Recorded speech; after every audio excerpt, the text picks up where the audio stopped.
Ngayon lang talaga guys, ako nakakita ng ganito. Ano kaya ibig sabihin nito?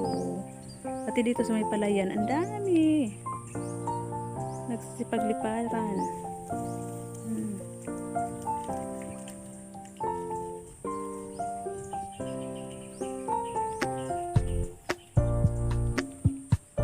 Nagpi-fiesta sila. Parang fiesta ng tutubi.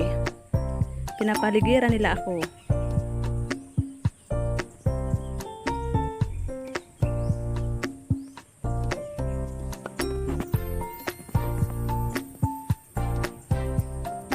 Guys, kung makikita nyo, oh, andyan sila sa baba na, oh. Bumaba na sila.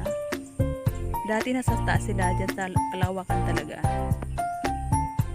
Madilim na kasi yung kapaligiran, kaya ganun siguro. Parang mahangin sa taas. Kaya yung mga tutubi, nagsipagbaba. Tapos, tuwang-tuwa naman yung mga ibon na itim.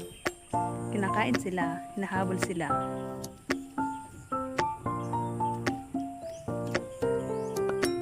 Guys, subscribe na po kayo sa aming YouTube channel, The Tres Marias Farmers Vlog. Thank you!